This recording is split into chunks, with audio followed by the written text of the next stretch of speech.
UP में 1,33,000 properties हैं सुन्नी शिया मिला के वक्फ बोर्ड्स की, और स्टाफ जो है इट इज़ लेस देन 100।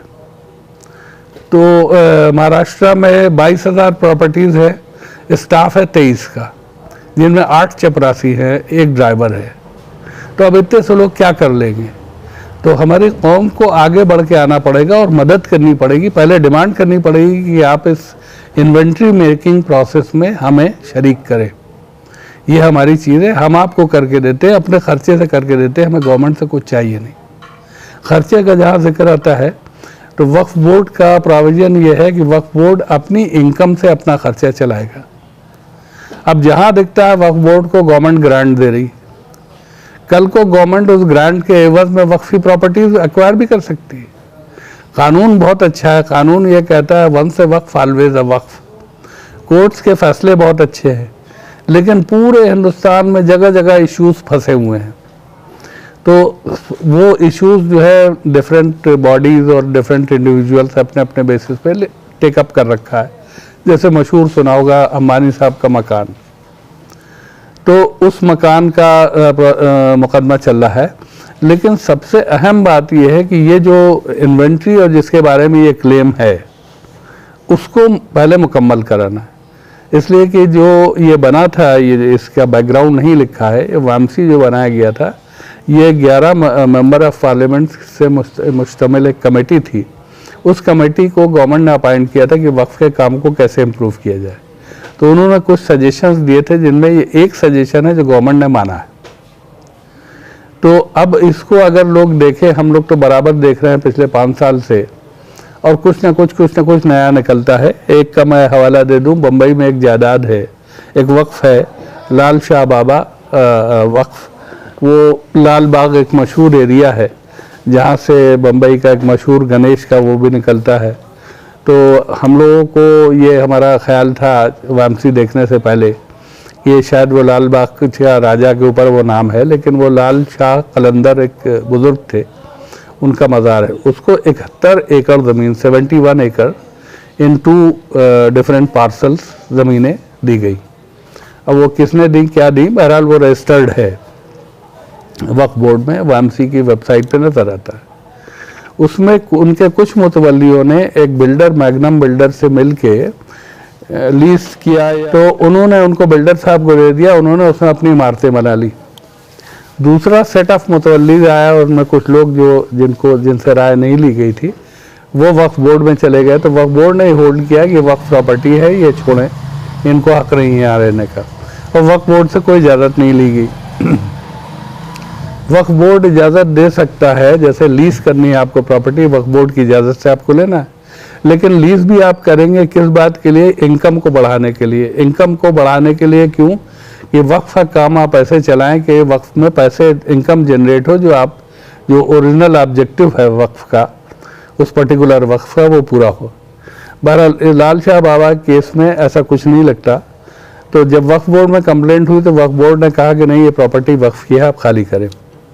वो लोग ट्रिब्यूनल में गए, वक्फ ट्रिब्यूनल ने भी कंफर्म किया कि हाँ बिल्कुल ठीक है, वक्फ की प्रॉपर्टी है। वो लोग हाई कोर्ट में गए, यूसुफ मचल्ला साहब बम्बई के मशहूर एडवोकेट हैं, वो उनके वकील थे बिल्डर के। उन्होंने कहा साहब ये वक्फ में ट्रिब्यूनल में ये सिंगल मेंबर का फैसला है, और अब कानून में अमेंडमेंट आ गया है, 3 मेंबर्स होना चाहिए। तो इनको पावर ही नहीं थी, he was not competent to pass this decision.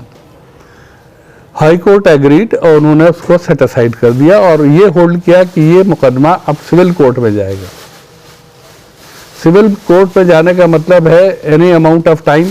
हालांकि कुछ फैसले अभी हम लोगों ने देखे हैं कि 2 महीने में भी हो गए, अल्लाह बेहतर जानता है, अच्छा हुआ। बहरहाल तो ये लोग जो मुतवल्ली लोग थे, लिटिगेंट्स थे, ये सुप्रीम कोर्ट चले गए। सुप्रीम कोर्ट का बहुत प्यारा फैसला है, जिसमें उन्होंने एक उसका ऑफशूट ये हुआ कि उन्होंने कहा कि पूरी स्टेट्स को 2 महीने का या 3 महीने का टाइम दिया कि इसके अंदर आप 3 मेंबर की बेंच बना दें, और आप नहीं बनाएंगे तो कंटेम्प्ट का एक्शन लिया जाएगा। तो उसके डर से महाराष्ट्र में तो फौरन बन गई, और जगह भी बन गई होगी। बहरहाल लेकिन उन्होंने ये होल्ड किया कि ये प्रॉपर्टी जो उन्होंने फैसला लिया था वो बिल्कुल वैलिड है, बिल्कुल सही है। जब तक 3 मेंबर अपॉइंट नहीं होते हैं, जब तक रूल्स फ्रेम नहीं होते हैं, तब तक उस लॉ का जो अमेंडेड लॉ है उसका इम्प्लीमेंटेशन नहीं हो सकता।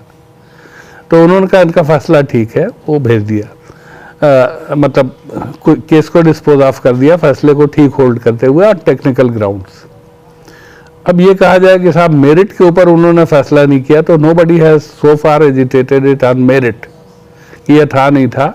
उन्होंने ये होल्ड कर लिया कि फैसला इनका इन्होंने सही किया। तो ये 15/12/2015 का फैसला है।